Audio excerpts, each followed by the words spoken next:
jamming to the sounds of your favorite song. I said, good love is all we need. And when you get down, turn it up loud, and soon we'll feel at peace. When the world does you wrong, you listen to that song like the birds, they listen to the trees. There's a fire.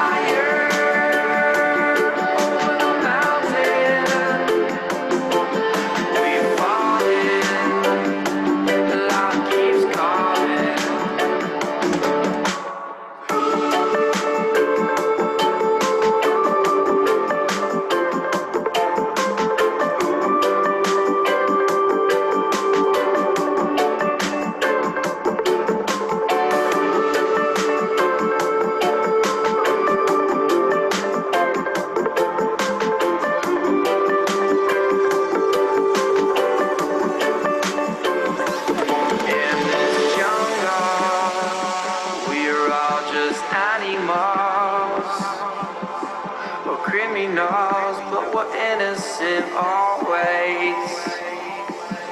In this jungle, we are all just animals. We're criminals, but we're innocent always. So many miles I've walked, so many rivers I've crossed, so many battles I've lost, make me who I am today.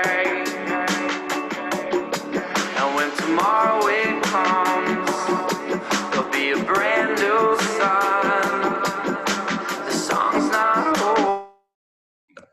We'll be getting started in a few minutes. We're gonna let some more people show up. Enjoy the music.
Thank you for joining us, everyone. We're going to give it about 3 more minutes and let more folks join us. Enjoy the music. I felt the light of the moon. Have you ever tried to scream in silence? Never look back, no use. All I ever wanted was to live on an island. I never let a good man down. Have you ever seen a sad man smiling? I never understood this world. All it really wants, leave it up down. Leave it up down. Above the storm. Leave it up down.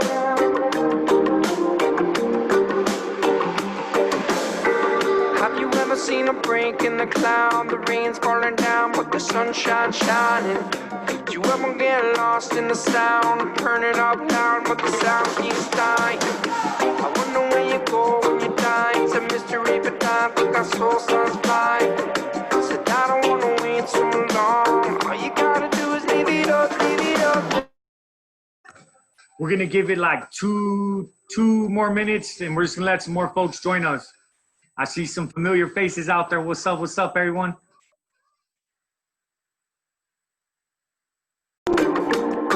Leave it up now.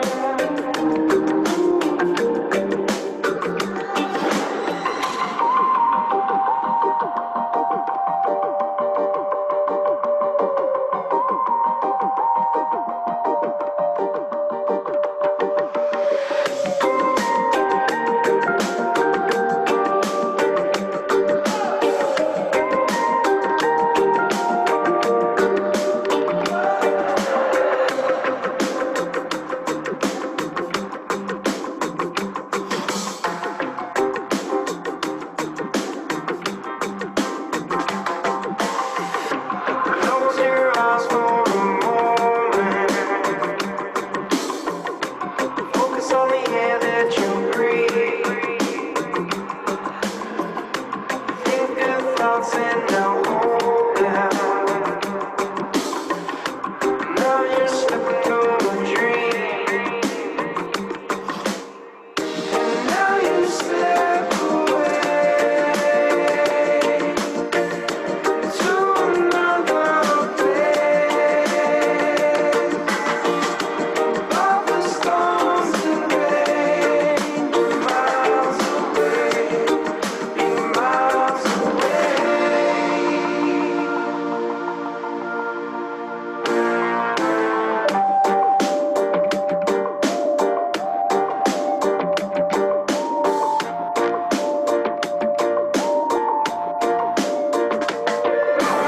Sent the pictures now waking up, and I send you all some love, and I do it just because I found a way.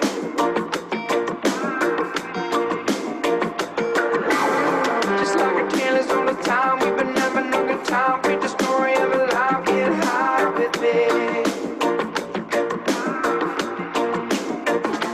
I've been holding on for years. I've been facing all these fears. I'm not afraid.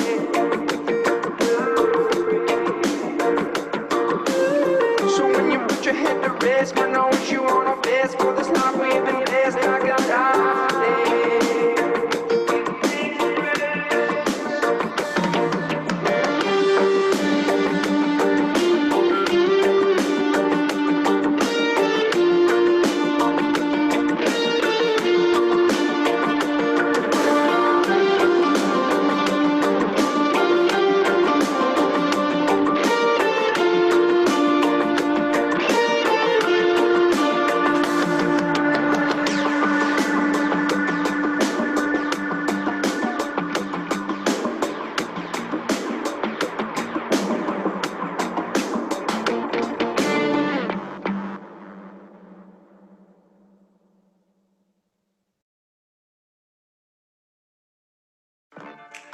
You're making ravioli for your friends, but as you're folding the pasta, an ad starts. YouTube Premium has ad-free videos, so you can serve dinner without ad breaks. Try YouTube Premium with 1 month free and cook uninterrupted.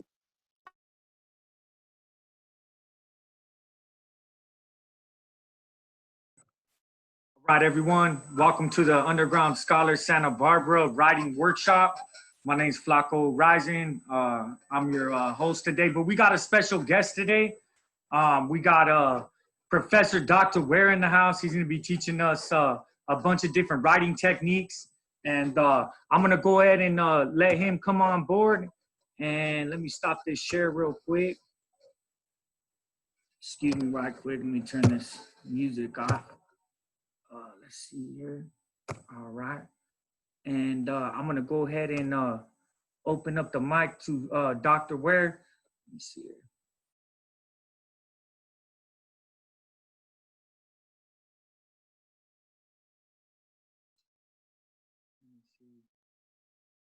I see Khalid, I see Alonzo, I see everyone in the house today. Layla, what's up? Big shout out to Pillars of the Community joining us. I'm trying to see, he was having some computer issues, but let me see where he's at real quick. I thought he had came on already. But today we're gonna be going over that, and we have special guests along with Dr. Ware as well. So I appreciate everyone's patience. Let's see here.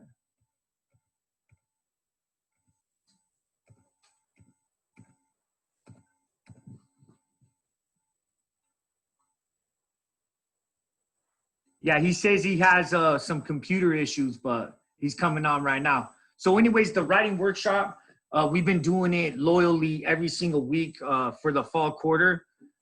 We've been centering our attention in this writing workshop on writing research, as well as writing articles. But most of all, we've been working out of a book called The Craft of Research. It's a really intense book that really helps you understand how to attack research papers. Last week we had a special program where we had our junior underground scholars come in, and they were actually talking about the importance of pronouns, and they did a fantastic job. So he should be coming on any second right now, and I apologize.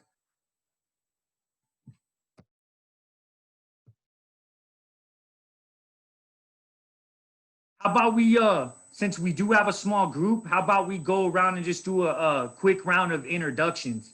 And I'll go ahead and set it up so participants can unmute themselves. I like that we have a really small group today. So I'm Ryan Flacco Rising. I'm one of the co-founders of the Underground Scholars Santa Barbara here at UC Santa Barbara. And I'll go ahead and popcorn it over to Paul Alexander Khalid.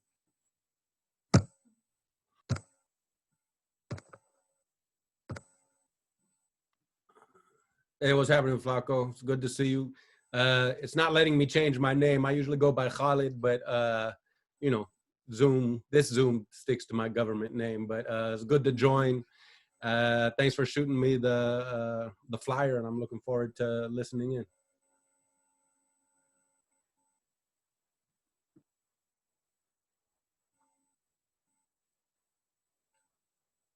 Alonzo.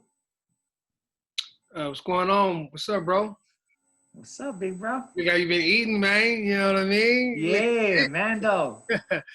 Alonzo Harvey, Underground Scholars Transfer Coordinator here at Berkeley, Southeast San Diego. Excited to, be here and, participate in this workshop, get some game.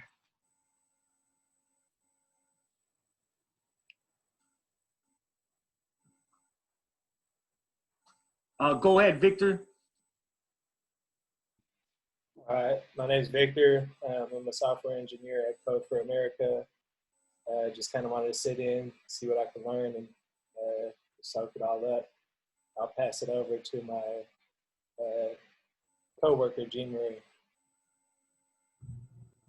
Hi, everyone. My name is Jean Marie. I also work with Code for America as a designer, and we're just really excited and honored to be invited into the space. So I'll pass it off to our last member, Tim. All right, thank you, Jean Marie. I apologize, I am having some camera issues right now, so I will be with you in voice only. As Victor and Jean Marie said, we are workers with Code for America. We are currently working on an app and resource to provide resources to justice impacted individuals reintegrating into society. We talked to Flacco a couple days ago, and he generously invited us to come to this workshop. And so we are excited to be here and learn all we can. So thanks again. Thank you so much.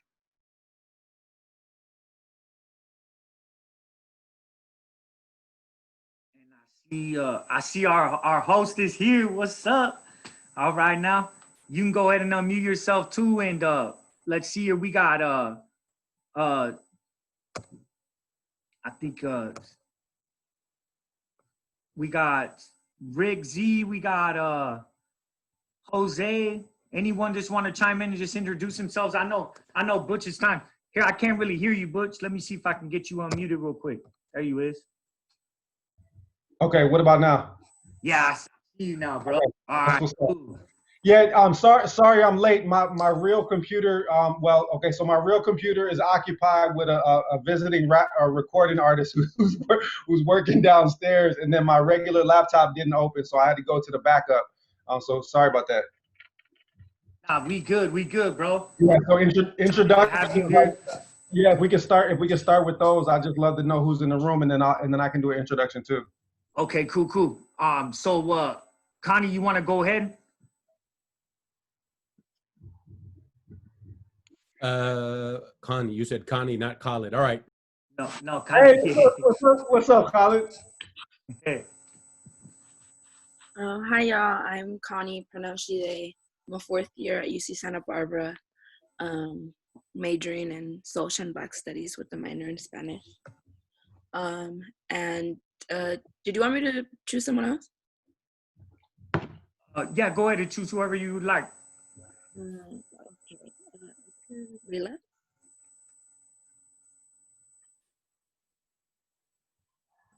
Did you say Layla or Sabrina? Sabrina, you got the screen, so just go ahead and do your thing. Okay, hi everyone. My name is Sabrina Callahan. I'm a senior at UCSB. I'm a social major. I'm also a policy advocate for the Underground Scholars, and I'm also working for Paving Great Futures, a nonprofit out of San Diego. So shout out Pillars. And yeah, glad to be here. That's what's up. Cool. Lysandra? Hey everyone, my name is Lysandra. I'm at Santa Barbara City College. I'm a Berkeley Underground Scholar Ambassador there. First year sociology major. Cool.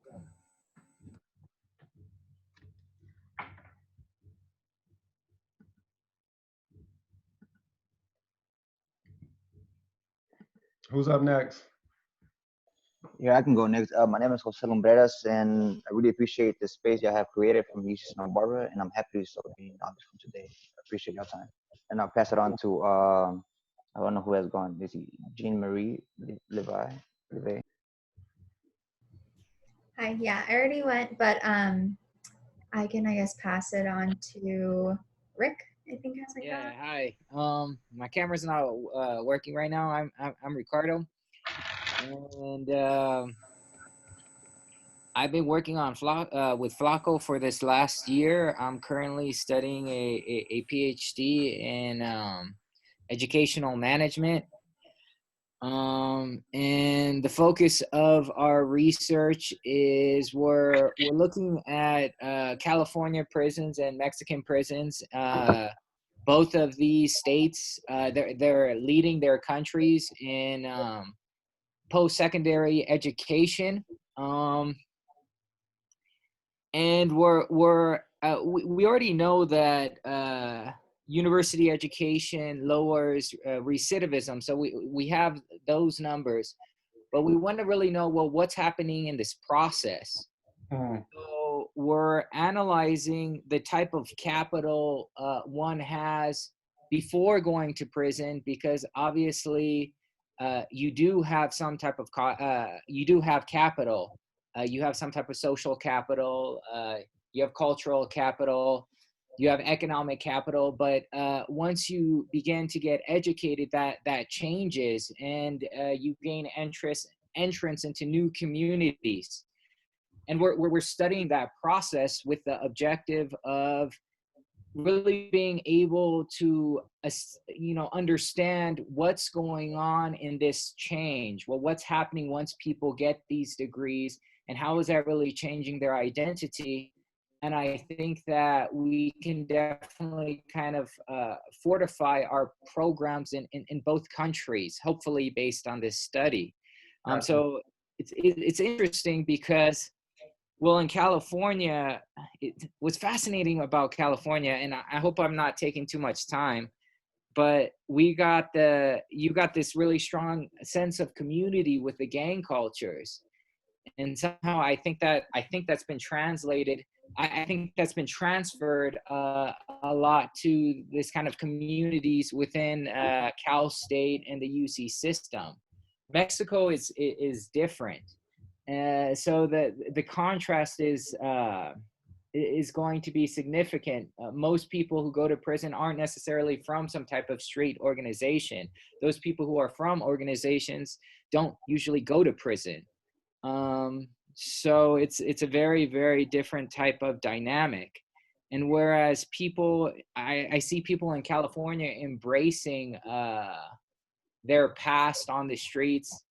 Often in Mexico, they can study law, but they're not actually trying to, focus on groups like Underground Scholars or Project Rebound. It seems that they want to just get their degree and kind of hide their past.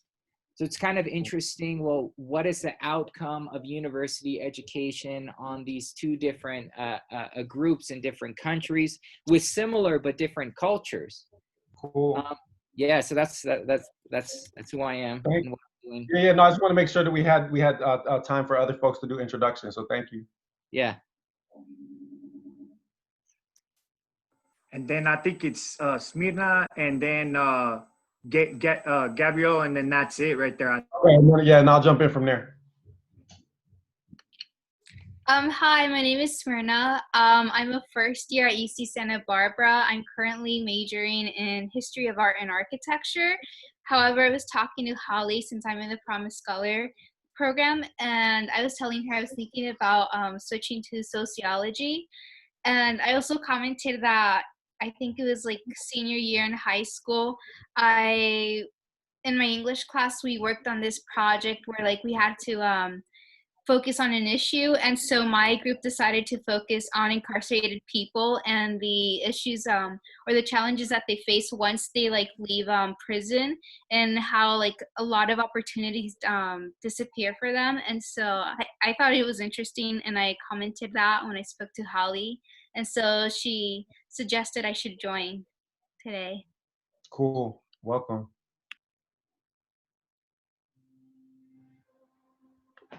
And Flock, you said we have one more? Gabrielle. Hey, yeah, this is Gabby. Can you hear me? Yes, we can hear you. We hear you. Okay, cool. I'm driving. So I'm a student. I'm from San Diego. Actually didn't know this was a writing workshop. I heard Dr. Ware speak at the African American conference, and Flacco's organizing sounds like dope, and college shared it with me. So, that's why I'm here. But I'm in my master's program, and I'm working on my thesis, and I'm doing it around gangs, just kind of trying to redefine, how gang members are looked at, and kind of the challenges that gang members face, getting an education. So I'm working on my lit review and this challenge. That's where I'm at. So it's pretty dope to be in this space. That's what's up. Okay, welcome. So I'll do a self introduction, or Flock, did you already do one, or how should I? No. Go ahead. Yeah. Go ahead. Okay, cool. It's all you now. Yeah. Thank you so much, everyone. Yeah. So by way of introduction, so I teach in the history department at UCSB. I teach African American, and Islamic history. Did my PhD at the University of Pennsylvania. But I feel like the kind of the most important part of like me introducing myself in this group is to say that like I'm the son of a locksmith that had a 6th grade education, and who was in and out of jail my whole childhood, as were my uncles, as was like I just got day before yesterday was my birthday, and the first call that I got was from my cousin Adrian, who just got out after doing 2.5 years for drug possession after being found with product that wasn't even in his vehicle.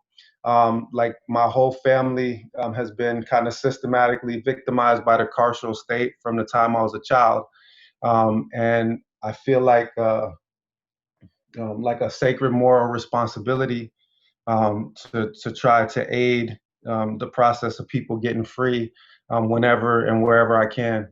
And we call today's session Freedom Riders.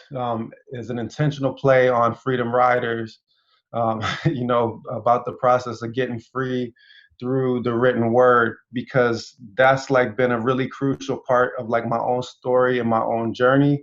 And it's and part of the set of skills on me that I wanted to like start a conversation about sharing, so that we can like start to make the kind of impact that we want to in the world.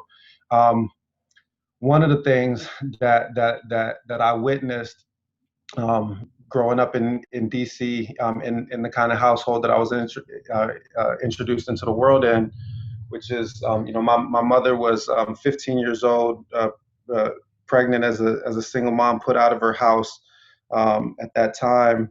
And uh, in one of the episodes, and she tells this story fondly, it was even though it wasn't really a fun story. One of the episodes, domestic violence episodes that I witnessed as a child, my mom, put my father out of the house, locked the doors, wouldn't let him back in after he had put his hands on her.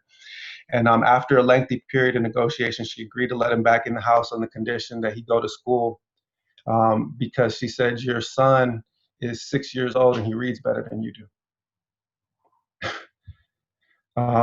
And I'll never forget that as long as I live, because it crystallized for me the stakes in like how much of his life was being dictated to him by the fact that he didn't have command over the written word. And so people were writing his reality into being around him. Police reports when the cops put their nightsticks on his head, and then he was going to court to keep himself out of jail after they beat him, had to do with their capacity to command the written word and his incapacity to command the written word. And as I started to like study history, and especially the history of Black and brown people in this country, like I started to realize that like that's a constant through line, is the way that the written word is used to reduce us to commodities and to take our freedom away from us. There's a brilliant academic monograph on the history of slavery called Soul by Soul by Walter Johnson. And in one of the chapter is called the chattel principle. Chattel just means some kind of property that you own. And it's one of the terms that's usually used to describe race-based slavery in the United States of America. They call it chattel slavery. You own somebody as property. And at the beginning of that chapter, he quotes a story from the 1830s or 1840s in New Orleans, where a former slave is recalling something that their master used to say to them when they were a kid. They said, you better behave, because if you don't, I'm going to put you in my pocket. And he said, and what it meant was, I'm going to write a bill of sale and sell you, and I'm going to put that money in my pocket. And it's that ability to write that has been reducing people of color to bondage. And it's our incapacity to fight back in the terms in which we are attacked. So that like getting control of this knowledge really is, power. And I'll say one other thing just to frame that, because I know that like I come across heavy if you're just listening to me talk the first time. So I'm gonna lighten the mood with a joke that still provides the same basic story. So I don't have the gallery view because I had to log in through the browser, so I can't see people's faces. But like, just raise your hand, hit the participant button if you're a Chris Rock fan. I know it's probably before y'all's time a little bit, but yeah, I can't even see the hands coming up. But like, I'm just gonna assume people know who Chris Rock is. Put it in the chat. So my favorite Chris Rock. Flacco has us under so many different controls. We can't change our name. Okay, you can't change your name. We can't. My bad. Hey, you know what I'm saying? Tight He told me security. he had like security amped up so that we didn't get Zoom bombed. So like I guess hurt people. He's imprisoning the whole team. Let me stop. But so I'll tell the joke. I'll just assume people have the context, even though I can't, see anybody's face. So the joke goes like this. The joke goes that there's an enslaved carriage driver, right? We're talking about in slavery times. Now, if you understand anything about plantation slavery in this country, you know that carriage driver is a prized position. That's the relatively privileged slave. You're not out in the fields working under the hot sun, and you have freedom of mobility. Oftentimes, the ability to go from one plantation to the next. You can travel throughout town, and part of the reason why you can do that is because you have a written pass that allows you to do that. That pass is your freedom to circulate, even though you are enslaved. So this particular carriage driver has had the ability, because he's able to get away from his master, to pursue an education. He's learned to read and write. okay? But he has to conceal this fact from his master because remember that throughout the 19th century, really until formal emancipation in this country, throughout most slave-holding states, it was illegal to teach an enslaved person to read and write. And I just want y'all to reflect on why that is something that the system that is reducing human beings to bondage always insisted upon, is making sure that they don't have access to the written word, making sure that they don't have access to this kind of knowledge. So you got this slave carriage, the enslaved carriage driver who's managed to learn to read and write. One day his master asked him to take him into town, so he takes him into town, and as they're heading towards the main intersection in town, the carriage driver is faced with a dilemma. He sees another carriage heading into the intersection from his right-hand side, and he realizes that they're likely to collide with one another in the intersection, causing a horrible accident wherein there could be loss of life. But he sees a stop sign at the corner before he arrive at that major intersection. Now, the joke requires that you suspend your disbelief and imagine a stop sign on a corner in slavery times. But that's not like that's what introduces the dilemma into the story, right? So what's the dilemma? The dilemma is if the slave stops at the stop sign, he reveals that he knows how to read. If he continues into the intersection, he crashes the carriage and maybe everybody dies. So what's the enslaved person gonna do? I'm asking y'all a question. Learn how Anybody? What'd you say, Victor? He's gonna learn how to read. Nah, he crashes the carriage. He crashes the carriage, and I'm gonna tell you why. Here's why he crashes the carriage. Because if he crashes the carriage, he may or may not survive the collision. But if he reveals that he knows how to read, he is for sure going to get lashes. And oftentimes that whip, when it falls across your back, leads to infections that literally lead to death. People often don't recover from those lashings. They would put trees on your back, which means they would literally whip you until there was a pattern of a tree across your back. And if any of those get infected with staph or sepsis, that's it. So he decides to take his chances. He crashes the carriage, praise be to God, everybody, walks out of it, everybody survives. So the master then says to him, boy, what's wrong with you? Didn't you see that stop sign back at the corner? And the man says, because he's still not giving up his cover, he says, you mean that red octagon shaped thing on the corner, boss? And that's when the master says to him, nigga, who taught you octagon? Do y'all feel me? Like, that is what is at stake in the control over our access to knowledge. These people have always understood that by depriving us of that knowledge, of the capacity to learn, to educate ourselves, to intervene in court cases, to intervene in the telling of our own stories, to intervene in the way that we're remembered and recorded in history, all of that, it's part of the erasure of who we are, and that is what keeps us in bondage. That's what puts us in circumstances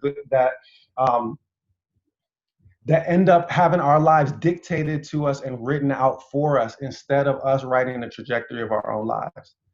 So the thing that I took from that was that I was never going to let these people control my access to knowledge, nor to the written word. I was going to gain that knowledge for myself so that I could write my own story, so that I could control my own narrative.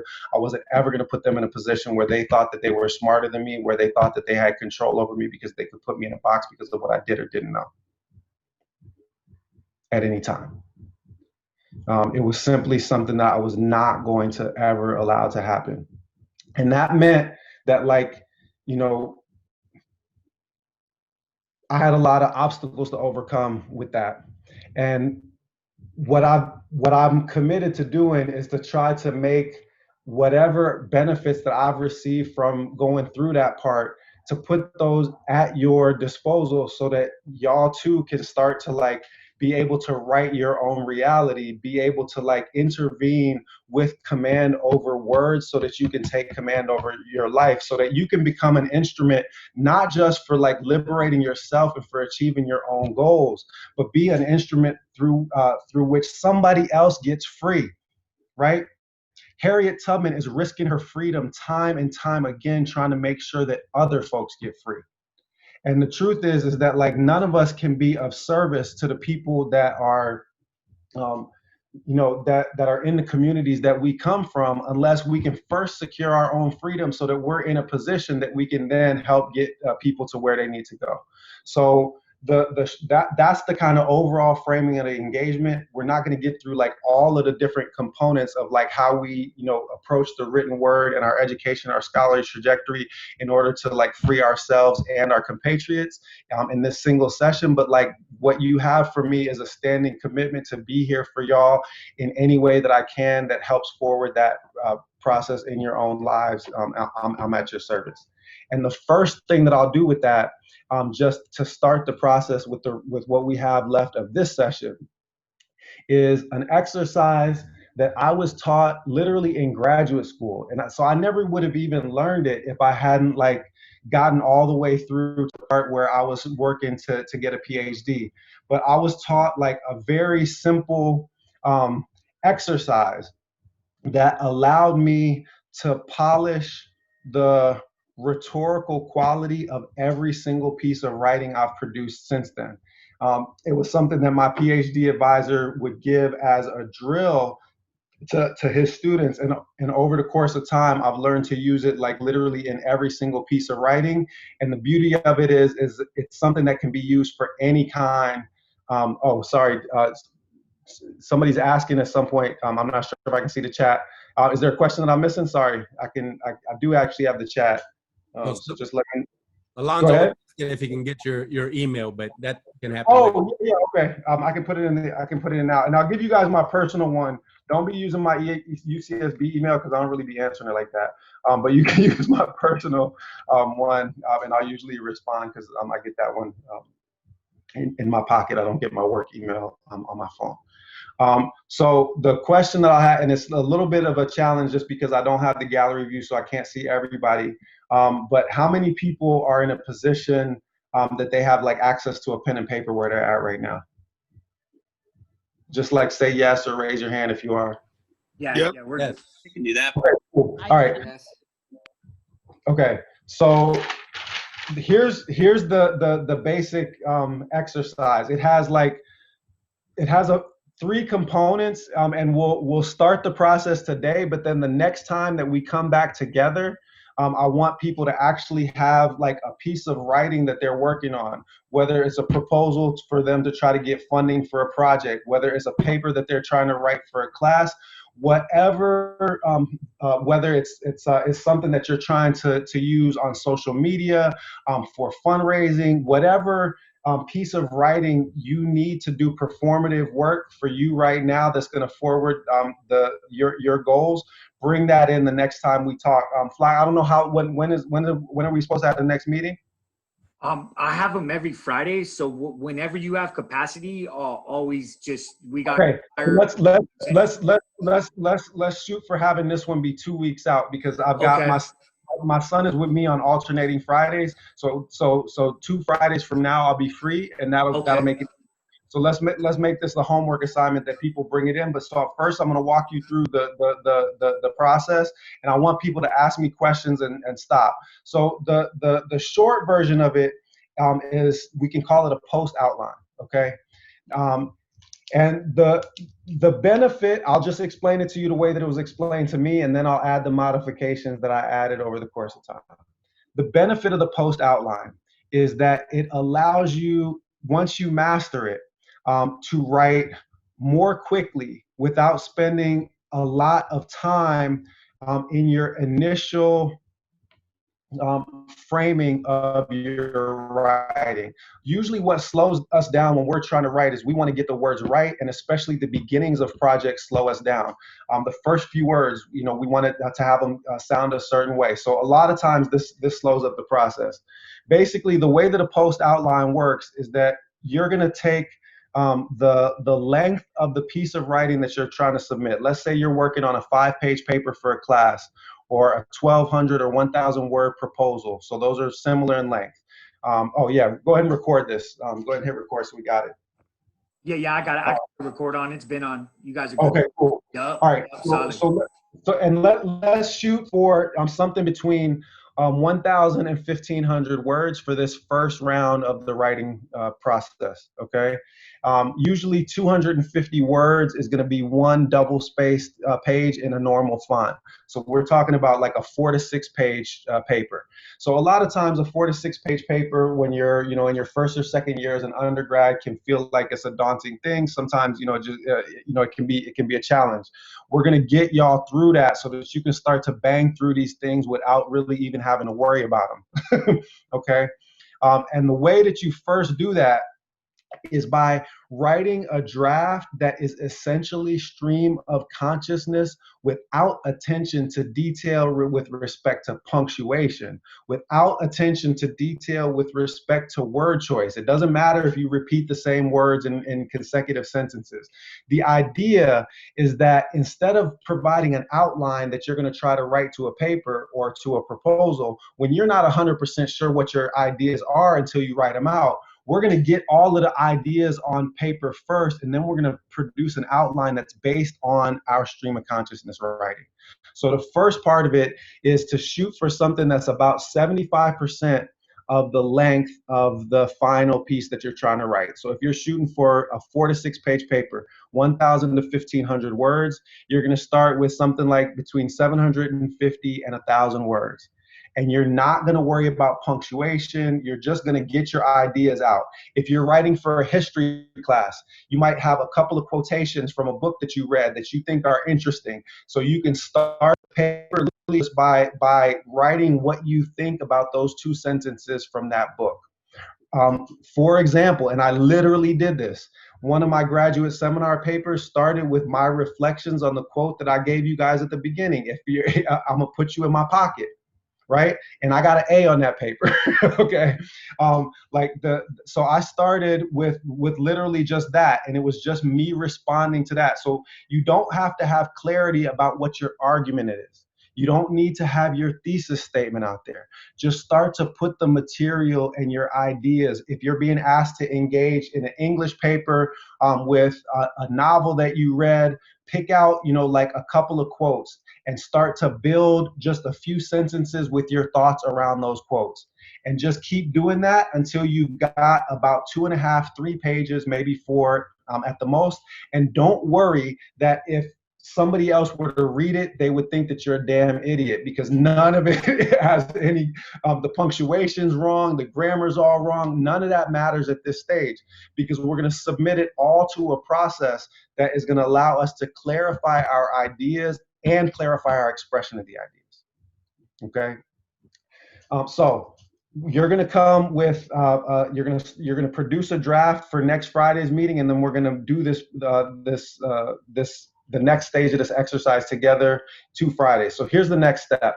You've produced this piece of trash, okay, where you've got these ideas that are, you know, not grammatically arranged, and you're now going to print that out. It's important that you have a printed copy. You cannot keep doing all of this on your phone, because part of what you need to do, or on your computer, you need to start producing objective distance between yourself and the text at this point. And a lot of times that comes with printing it out so that you can put it in front of you, so that it no longer feels like the words are bleeding out of your skin, like you're trying to figure out a way to say it, or it's just cloudy in your head. You just got to get them on the page, print them out so that they're separate from you. Then you take a good old-fashioned piece of notebook paper, okay? And here's what you do. With that printed draft, every paragraph that is in that printed draft, you number it, okay? 1, 2, 3, 4, 5, 6, 7, 8. If you've got a 3-page draft, 3.5 page draft that's mostly gibberish at this point, it probably breaks down into about 7 or 8 paragraphs, okay? So let's start with 7 as a lucky number for how we're gonna do this exercise. In that printed out version of the draft that you have on computer paper, you've got each of the paragraphs numbered 1 through 7. And now you're gonna take a notebook that has 1 through 7 on it with a little bit of space between the lines. And what you're going to do is you are going to summarize what you said in that paragraph cloud on that paper in a single line in your notebook. So the gibberish that you put down around that block quote in paragraph 1, you now have to summarize what that says in a single line in your notebook. Okay? So for the hypothetical one that we've got, it is that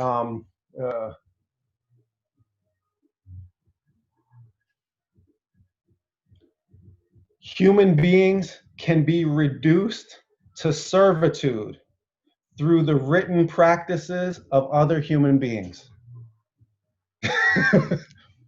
Do y'all feel me? Right? That is the summary of what I said in response to that line. I'm gonna put you in my pocket. Okay? So I figured out a way to summarize that. Human beings, can anybody read back to me what I just said? Because I sure don't know exactly how I said it. Somebody out there, what I say? Put it in your own words if you don't remember exactly how I said it. Don't be shy. I only got as far as human beings can be reduced to servitude. By then you asked what we had, and I got flustered. By the written practices of other human beings. Yes. Okay, so that's the summary of paragraph 1. Okay, summary of paragraph 2. Human beings can liberate themselves from bondage by taking their writing into their own hands. Right? So if the first statement that I made was about some people reducing you to servitude through the way that they write, the second argument that I made was that we can get our own freedom by taking our writing practices back. Correct? That's the basic argument, the second thing that I said. So if you imagine that the word cloud that I made around those two things was a paragraph of 3 or 4 sentences, I now figured out a way to summarize it in a single line in my notebook. But intellectually, do you see what just happened? I got to clarity about a thing that I was talking around by trying to summarize it in a single line in a notebook. Instead of coming up with an argument that is a complex argument, human beings reduce one another to servitude through their written practices, I never was going to get that right off the top. But by talking around the question of the role that writing had played in my father's life and in this book that I had read, Soul by Soul, I put that on paper, and then I reflected on what I had put on paper, and I summarized it in a single line.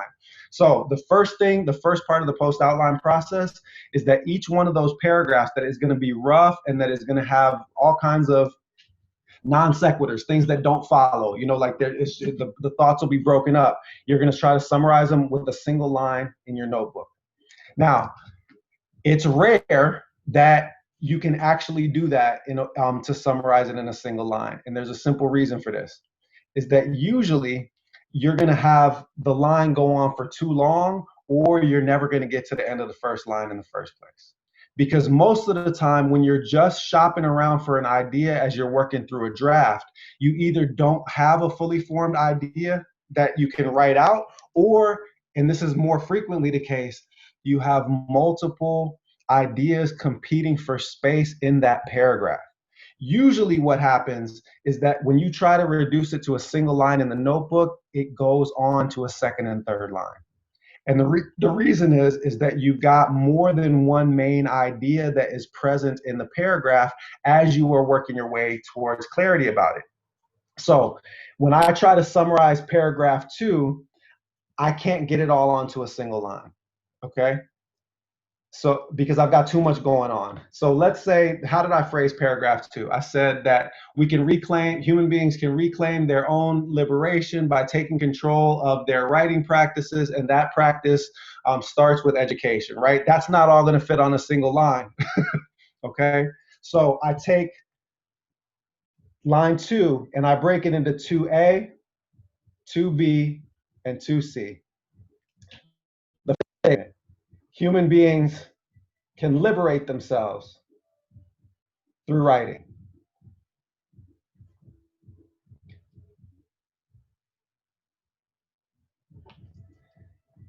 Actually, maybe it's just 2A and 2B, because 2B is that process starts with education. The process of self-liberation starts with education.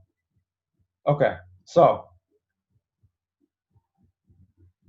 I couldn't get my single line summary, but now I've got 2A and 2B. You're going to do this for every single paragraph. And what's going to happen is when I get to paragraph 3, I realize I don't have a main idea. I'm just kind of treading water. Okay, so I'm going to cross out 3 because I never made it to an idea. When I get to 4, I hit the number again. I actually have a single line summary. When I get to 5, there's 3 different ideas that are all competing for space: 5A, 5B, 5C. In 6, I've got an A and a B. And in 7, I managed to get a single line summary again effectively. Do you see what just happened? Now, for each one of those single line summaries that works effectively, I now write the paragraph that says the thing that is in the summary.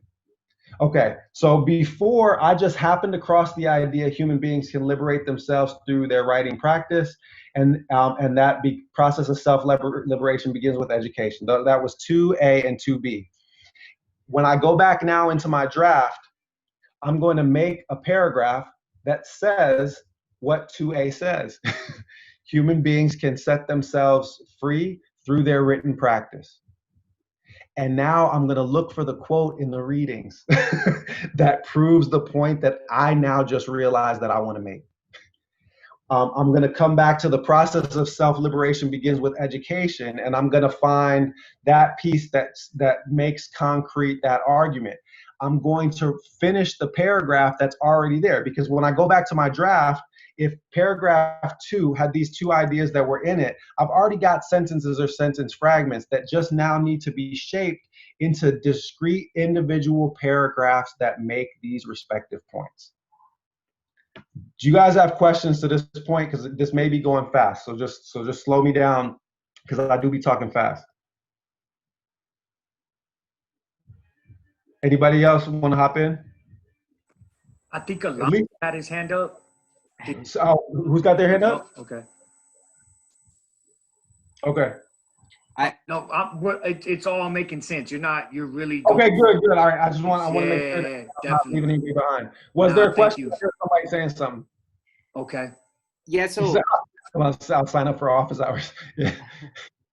You just mentioned that so you freely write, but you don't actually research before you write. You just start writing, and you have these points, and then you find the research to back your key points.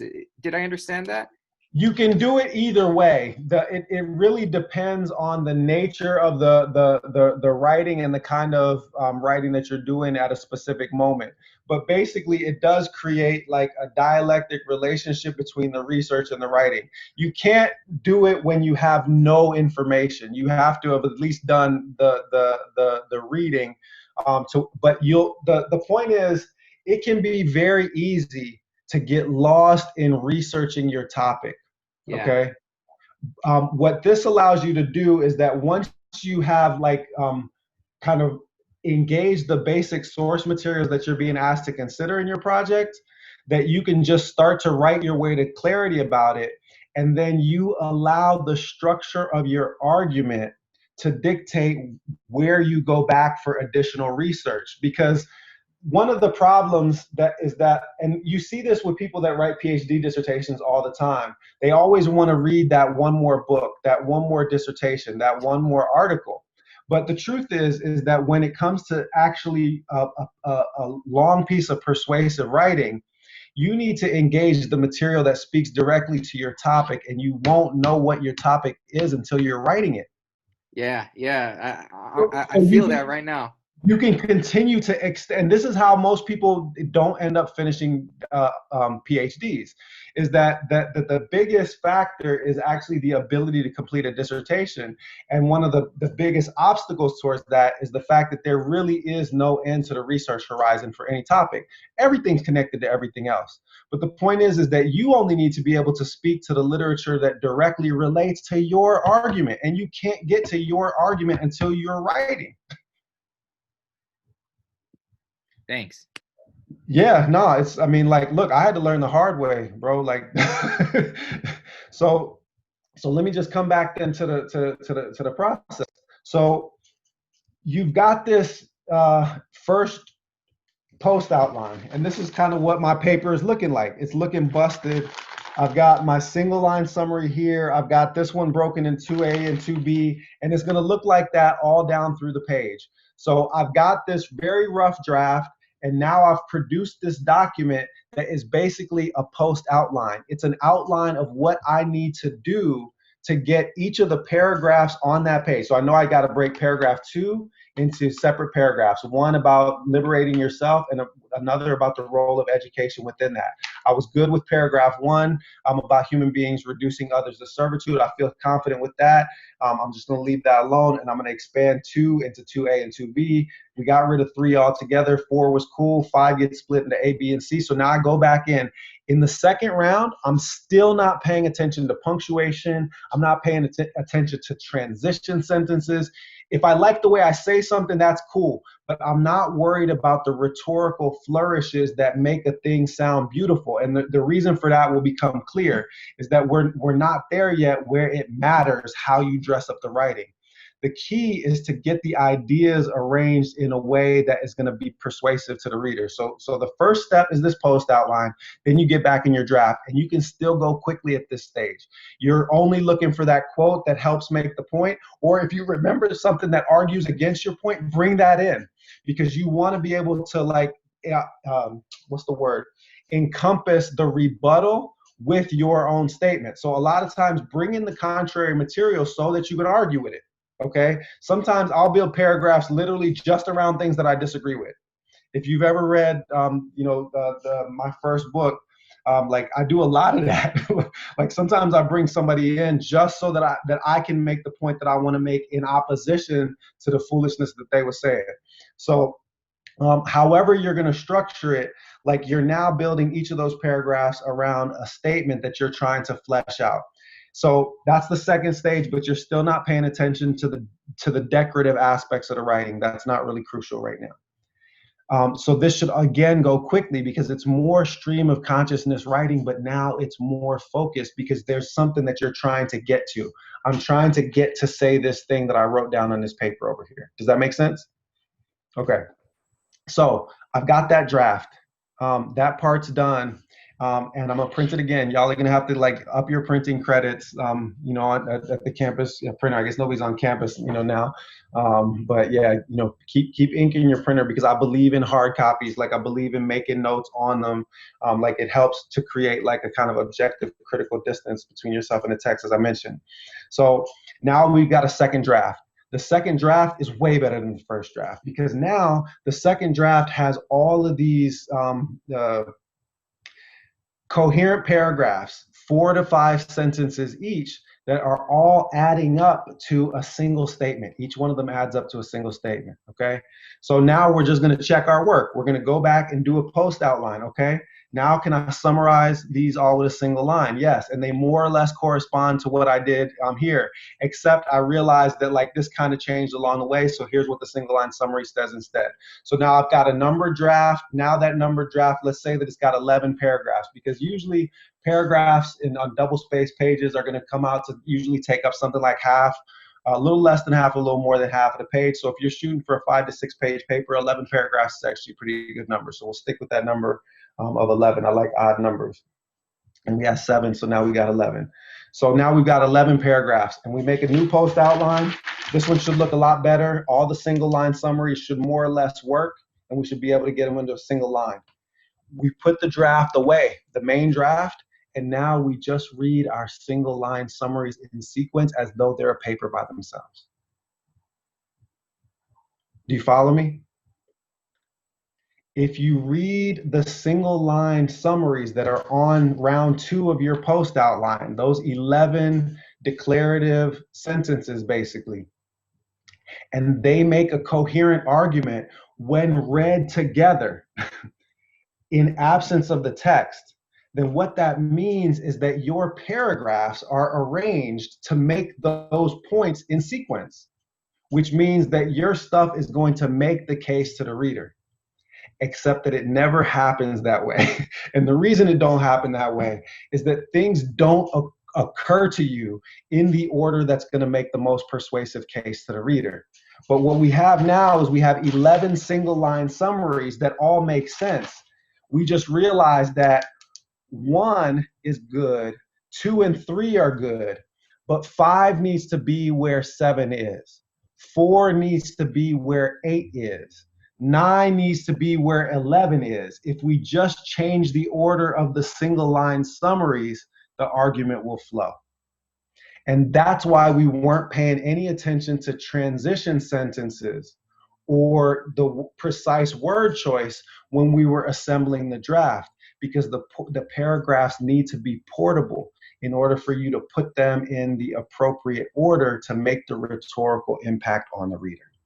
So I'm going to take 1, I like 2 and 3, 5 becomes 4, and so on. And then I realize when I try to read the single line summaries in sequence, I realize that there's one sentence that's missing from making the whole thing add up to a paragraph of its own that pops on this page. And that's because there's one paragraph that's not in that draft that needs to be in that draft.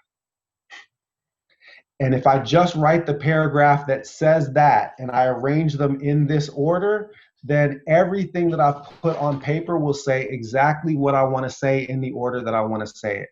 So I move those paragraphs around. I add the hypothetical 8th paragraph that didn't exist in my actual draft. And now the whole thing reads sequentially in a way that makes the case progressively to a reader. That's the way the post outline was taught to me. When I did it, that's when I added another step of my own. I said to my advisor, I said, if I took the time to struggle to get these sentences over here on this piece of notebook paper, why would I leave them on a piece of notebook paper where nobody's ever going to see them? If these are summaries of what is already in my paragraphs and what the paragraph is trying to say, why wouldn't I just use them as declarative sentences in the paper itself? So that's what I did, is I wire the single line summaries, I turn them into sentences and use them as the lead sentence or the trail sentence in every single paragraph in the text. Because then the effect on the reader is that you have a declarative sentence that is then unpacked by the substance of the paragraph. Or you have a paragraph that builds up to a concluding sentence that brings together everything that was in the paragraph, because that is now how you structured the argument by arranging the paragraph in that way. And there's one other part of it, which is that every kind of reading, whether it's papers that are being graded by professors, proposals that are being reviewed by committees or agencies, the readers are pressed for time and they don't read things as carefully as they should, which means that you never want to leave your best sentences in the middle of a paragraph. You always want to have the first sentence and the last sentence be your most powerful sentences in the paragraph. So if in the process of your brainstorming, your stream of consciousness writing, you have come across something that's gold and it's in the middle of one of those paragraphs, make that the lead sentence in the paragraph and wire your line that comes in from the summary someplace else. But because the point is that what you really want to do is you want to have every paragraph start with a sentence that keeps the reader's eye and keeps the reader's attention, and that also the reader can understand your argument by just reading the first sentence in each paragraph. Because oftentimes that's what actually happens. People don't read every word that's in a paragraph. Their eyes move across the page. And if you, at the top of every single paragraph, you've said what is taking place in that paragraph, then they're going to get your argument even when they haven't paid as close attention to it as they should. This is what the Greeks used to call rhetoric. It's the way that you make an argument in such a way that it appears persuasive by virtue of its arrangement and presentation. And it works even when the ideas are trash. But when the ideas are real, when they come from our real experiences, when they come from our real point of view, it changes the game in these academic classrooms. They're not ready for us to articulate our truth in this kind of efficient, clearly organized way. And when we do, it's straight A's from there. I'll take questions now for a couple minutes. I know people have sessions that they have to jump off for, but we're right at an hour, so let's do that. I'll just take questions for a couple minutes, and then I actually have to get up too. Oh, real quick, Professor Dr. Ware. So you say just free write, just like a free write after you read. Yep. You suggest maybe always read with a pen in your hand or with your computer open to type, because that's actually all you really need to do the free writing is literally just respond to the stuff that you're supposed to be responding to in real time. Okay. Whatever your thoughts are about it as you're going through it, that's really as good as you're gonna, get for the kind of free writing. That's gonna be the beginning of you developing your take on the material. Definitely. Okay, cool. And then after that, print it out and then start to print it out, and then you start the summarize. process. Number every one of those paragraphs. Because so here's the thing, I could never write from an outline. My mind doesn't work in a linear way like that, where I can plan something and then do it like that. Like I have to figure out what I think about a thing first. And this process is basically designed to help you do that. Like I'll go back to what my PhD advisor said, because I didn't really follow his advice properly the first time. He said, if you do it right, it allows you to write quickly. And I didn't do it right the first few times. Like I was still laboring over wanting to make everything sound right. So it was taking too long. And he was like, no, you free write. Like, because if you look at the process, you're going to submit it to multiple readings before it ultimately gets ready. So don't waste time that first time. You're more or less free writing, but you have to go back and then submit it to the process. But once you do, like it's gonna make the case very clearly in a very systematic way. Every time. All of my graduate students, they've had to do this. If you've read any of my academic books or articles, I do this for every single piece of writing. And the beauty of it is once you've done it actually 4 or 5 times, your brain will start to do it for you without you having to go through the process. So like you see, even how I presented the material today was organized essentially the way that this process is, because my brain has now been rewired from doing this so many times that this is just now how I present things rhetorically. I get the ideas out in a specific way, and then I crystallize them with a single piece, and then I arrange them in a way that they ultimately make a sequential argument. Because if you keep doing it enough times, then yeah, somebody said they can use it in a courtroom. You can use it in a courtroom. You can use it, in the if you're trying to fundraise. You can use it when you're designing speeches. Every single kind of writing, all of the things that we need to do to get ourselves free, keep ourselves free, set our brothers and sisters free, and forward a progressive agenda. It all can be accomplished through more careful use of rhetoric. You won't get nothing better than this in no rhetoric class. I can tell you that right now. Tell you right now. And we're gonna keep at it, like, because because it gets even better when y'all come in with your own specific pieces of writing, and we can start to see how you craft the argument so that you make the case airtight. So are you going to teach us, what is the word in English? You're going to teach us argument, like logic also? I'm going to teach you how to make the arguments that you're trying to make as persuasive and clear as possible. That's more rhetoric than logic, as such. But yeah. No, thank you, Matt. I can't thank you enough. I appreciate you coming in today and really just giving us his first steps, and I feel like for the next round, we'll show up with writing in hand, and we'll start to like go through this process. So are you like, because I want to kind of go over my notes with you real quick. So the first step, write a draft without punctuation, get all the ideas on paper. First 75% of length of paper, you have to just throw it all down. Yeah, because you need to have enough mass that as you start to expand it, it's going to fill out to fit the targets that you're looking for. Because if you're looking at the reason why 75% is a good number is that like you're basically going to have to be adding 2 or 3 sentences to every 3 or 4 that are already on the page in order to get those paragraphs. So if you start out with something that's 75% of the length, by the time you finish with the process, you'll have a paper that's the right length. Okay, cool. And then Yep. the second step, print out the draft. Every paragraph you number it.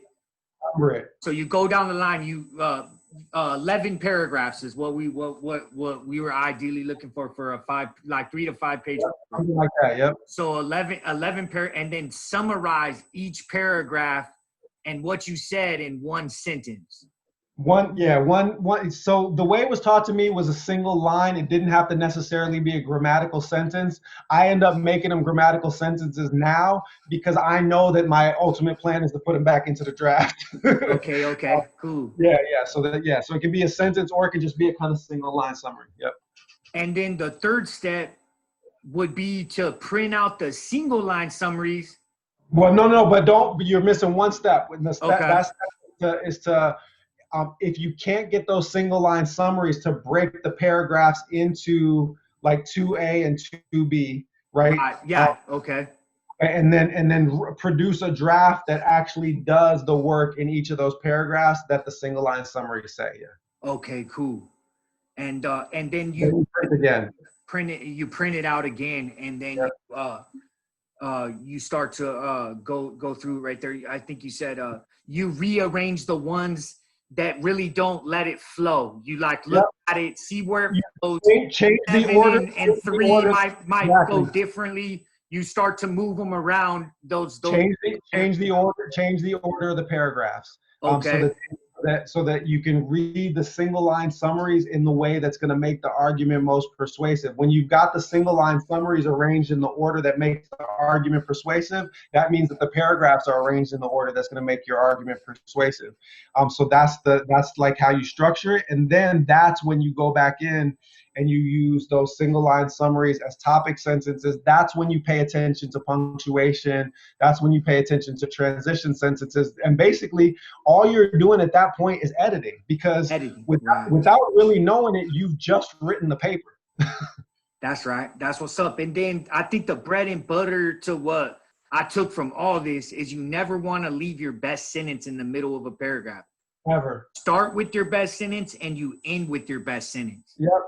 Your best 2 sentences in any paragraph need to always be the lead sentence or the trail sentence. Always. Okay. And I'll literally stop a paragraph like after just 3 sentences just to do that, just to make sure that that sentence gets read, and and then I'll take the next best one and use it as the lead in the next paragraph, because it's just the way that a reader's eye moves over the page, is that if it's not first or last, it tends to get skipped.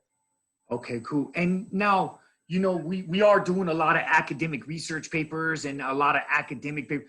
What do you suggest on your citation of these paragraphs? I mean, is that something for future, like that we can work it in the future, because every class is going to have a different kind of citation format. But what the brother had mentioned a moment ago, I think it was Rick, was saying that the key is basically you are going to be doing research as part of the process. Just bring in those quotes, like just make sure that you've got a shorthand for yourself so that you can pull in a full citation. Like usually I don't do full footnotes when I'm producing the draft. I'll just put like an author and page number in the note so that I know that when I go back, I can get the footnote full, because I don't want to slow myself down when I'm going through the process. Or even, I might even not have the book in front of me, but I'll remember like half of the quote, and I'll just put the half that I remember in there and like a note to myself saying, go get the full quote from X. You know, all right. I'm literally just trying to get the draft out, you know, while the ideas are percolating. And then I'm going to come back and make sure, you know, when it's all said and done, that the I's are dotted and the T's crossed. That's what's up. Nah, thank you. Yep. That was a great start. It's supposed to be like literally, it's supposed to be liberating. Like Freedom Writers, that was the other sense of it, is that like, it's literally supposed to be free writing to start, because you really are then gonna structure it after you kind of giving yourself free expression in a way that's going to do the work, for your reader that you want done.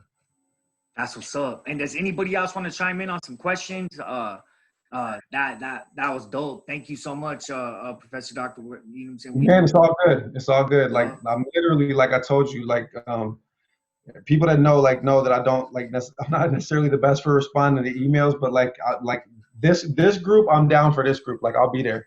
Y'all need me, I'm there. Yeah, I just wanted to say how useful this is. I was kind of like, I'm really, really busy. I work and I study, and so I need to write. And so this is a really good strategy. I mean, because for people who do read a lot and are busy, you got a lot of information in your head. You can go back, check the research, put in the citation. So I think this is really useful. I agree, and like to the point where like this is just the kind of person I am. I was furious when I learned this, because I was like, no, I was, because I was like, man, y'all be doing us wrong. Like I had to get all the way through to a PhD program at an Ivy League school before anybody taught me to do this. They should have been teaching me to do this in high school. Right, big time. They should have been teaching me to do this in high school. So like, yeah, like we'll get it together, Yeah, we will definitely. For sure. Yeah, we all in, bro. We out here trench work, and we got our boots on, homie. We ready. That's it, soldiers. We appreciate you today. Yep. So I do got to roll out. So if there's Okay. questions, pass them along to me. Just hit me up with a text if there's stuff that I need to respond to more urgently. Otherwise, like we'll come back with the piece of the writing that we most need work on 2 weeks from now. Okay, cool. That's what's up. Well, hey, appreciate you taking the time today. And, my pleasure. And dropping all these this knowledge on us. Appreciate that. And yes, we could, if anybody has some writing that they would like to share right now, we'll shift to the next where we share some of your writing right now. I know Dr. Ware got to take off, so we send our saludos. Thank you for joining. All right, yeah, peace. Y'all stay blessed. Yup. So that's what's up, everyone. So that's the Underground Scholar Santa Barbara writing workshop today. Does anybody have any writing that they would like to share before we get up off this? How about you, Rick? Did you have some things that you maybe wanted to share with us a little bit, or anybody chime in? This is the spot. You know what I'm saying? The writing kickback. Yeah. I guess I could show you a little bit about what I'm writing. What we've been working on. So should I just show should I just show the article? Yeah, you could do that if you like. Here, let me see. Let me give you some screen share. Let me see. Okay. All right. Oh, you disabled me, homie. Nah, I got you, boy. You good? All right. All right. Come on. Just share your screen now. All right. So I can't talk about it all, so I just will briefly go over what we've been doing. So basically, we want to do a joint research project on Mexico and the United States, and a lot of people would think, well, let them know where you're at. Where are you out of, Rick? Jalisco. Okay. Yeah. So where there's mariachi and tequila. So that's the land. That's where I'm at. So if you go here, I'll tell you a little bit about the city, Guadalajara. It's famous. It's famous for the beautiful women. It's famous for tequila. It's famous for mariachi. Those are things that it's famous for. There's also a lot of. It's also famous for the crime. There's a lot of crime right now here, and that's something we're dealing with. In 2008, Mexico changed its constitution from one that is inquisitive to one that is, more based on common law, where they've introduced an oral trial. Everything used to be based on written documents. And part of that was to focus on human rights. So human rights are constitutional rights in Mexico right now. And there is this push to also lower the amount of people in prisons. But so far, we have been very unsuccessful in the sense that first we started the war on crime, and that just doubled the prison population, and it did not lower violence. So Mexico is every year is experiencing its most violent year. And now there's been a different approach, a more humane approach, but it's still not giving the results that we desire. So that's basically the situation here. And so this is not like a really good formulated thesis or dissertation yet, but I start with this concept. How did we get to mass incarceration? And we talk about the war on drugs, and there's a relationship between Mexico and the United States. So President Nixon, he kind of founded this war on drugs, right? And later, Bush, with his Merida initiative, funded this war on drugs in Mexico, right? And so this first part basically talks about that. What happens?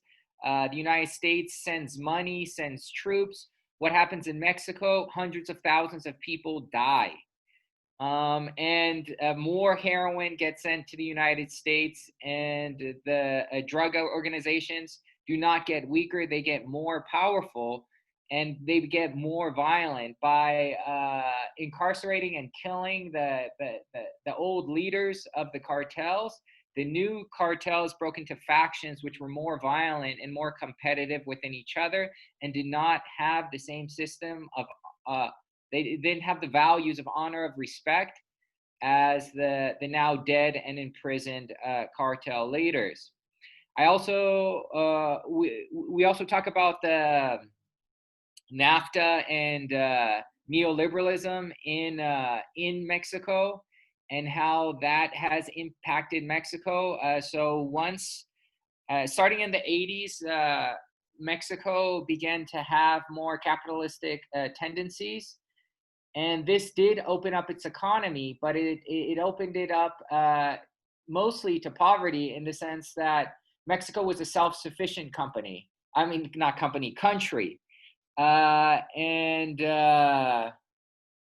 Once neoliberalism became something big, and once NAFTA came, Mexico began to import its corn, which devastated the rural areas. Farmers had to go to the United States to live, or they had to go to factories. So the United States sent a whole bunch of factories with super low salaries and terrible work conditions, where Mexicans were forced to work because they no longer, their land was worth nothing. So I don't know if you guys know about Mexican history, but there's a revolution with Zapata, Pancho Villa, and los hacendados, the people who had haciendas, had to give up some of their land to the people. And so the people had some land to farm. But with NAFTA, their land just became worthless, basically. And so there's a whole bunch of poor people. And so there's a lot of people who are recruited to these drug organizations.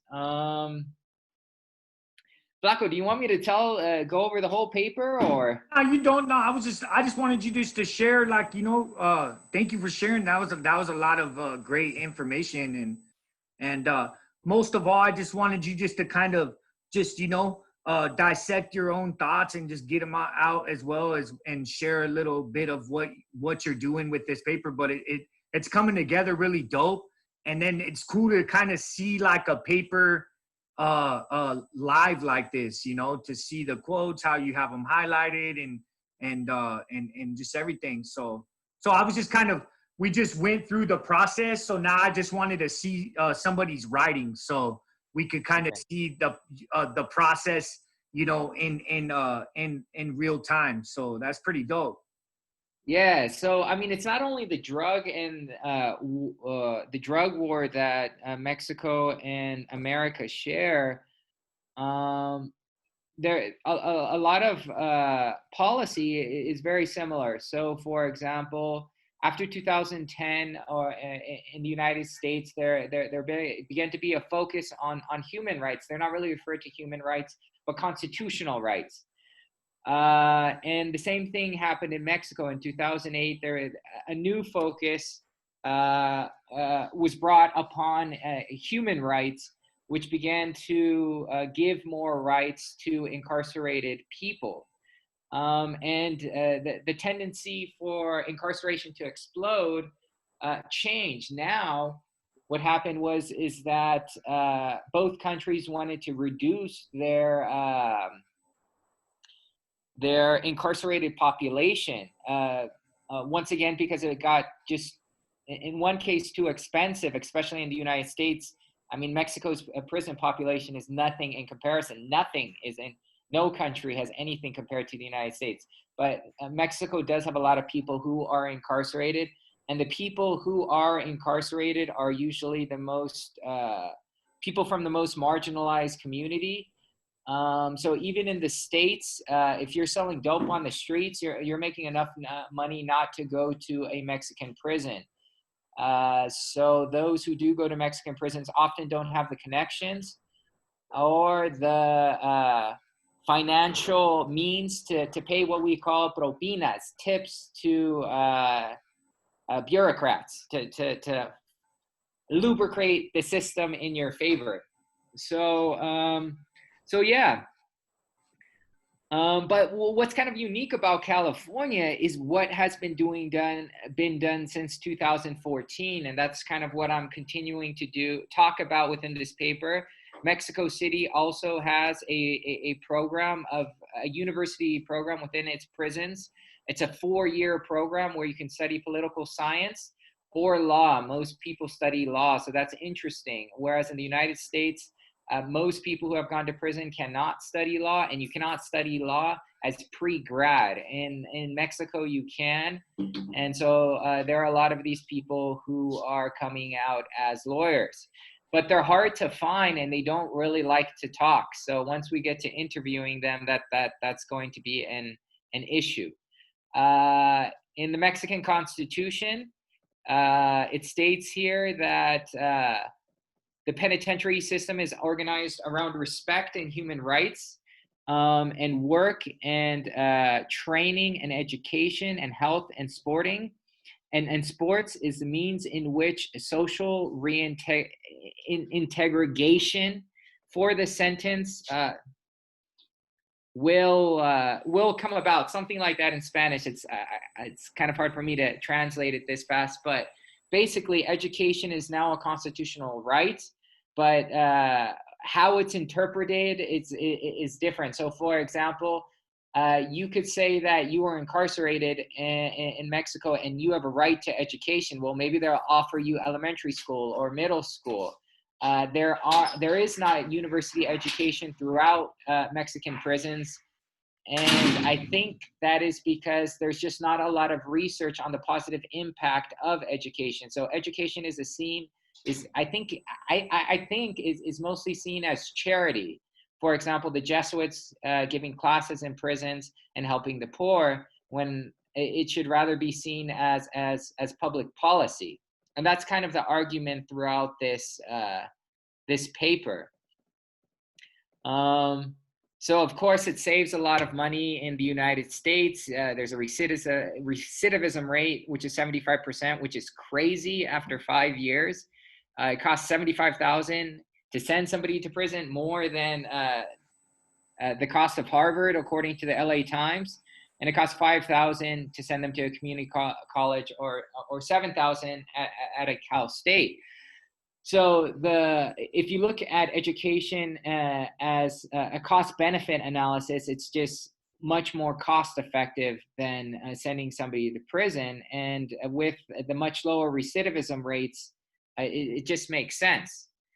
So there is no actual research in Mexico. So I got as much information as I could, and I talked about what's going on in Mexico. That's what's up. That's what's up, Rick, man. Thank you so much. That was dope.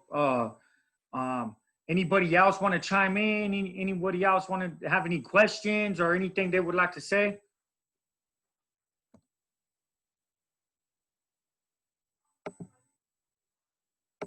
Canalito de Aslan.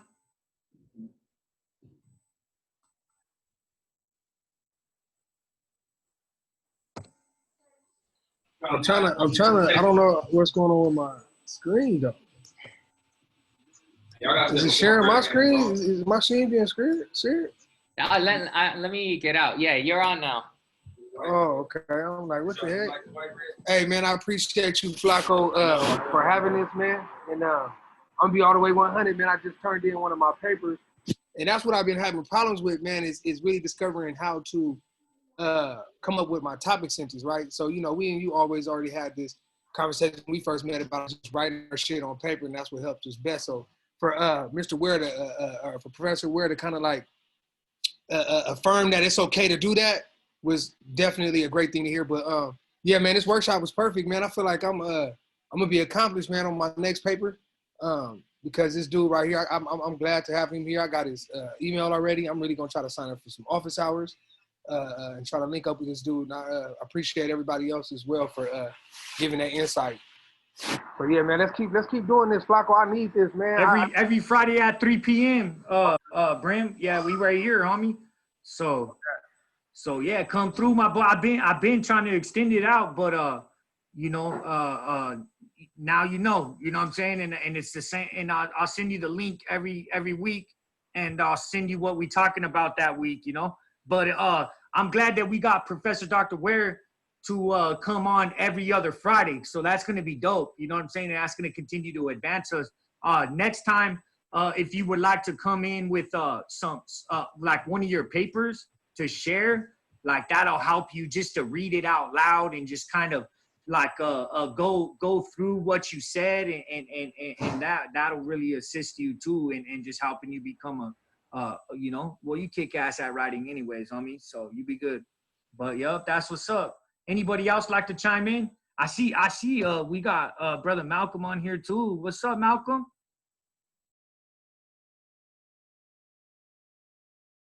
He might not be available, or he might be moving around or something. Well, that's what's up. That's pretty much, you know, the Underground Scholar Santa Barbara writing kickback for today. Anybody else wants to chime in and close us out with any thoughts or anything else, please do. Yeah, no, I just wanted to say this was pretty insightful, Flacco. Thank you for letting Code for America just, you know, come and be a part of it. It was very informative and definitely gets me to thinking, because we're definitely doing some research and kind of just trying to figure out the Santa Barbara population and what's best going to be equip people that are getting out with like the right resources and stuff. So we want to engage in community, but at the same time we have to do a lot of research and understand the population. So that's kind of where we're at right now, but this could very well be useful during our research phase and just kind of documenting everything. So for sharing this and providing us this opportunity. That's what's up. We appreciate you. We appreciate all the work you're doing too, Victor. You know, we're all on board with what you guys are trying to establish. So, and we'll continue to help you press that much needed application forward. So yeah, don't even trip. Appreciate you. All right. Well, that's it for today's workshop. Everyone take care. Have a safe weekend. Stay COVID free. And stay healthy and continue to you know, work hard in your communities to uplift them, because man, it's crazy what we're looking at on this screen over here with this presidential stuff, you know what I'm saying? So just stay strong and just know that together as one we'll overcome all this shit. All right, everyone, take care. Thank you. All right, thank you. Bye. Peace. From she look like Nunu. My nigga, you did that, bro. You already know.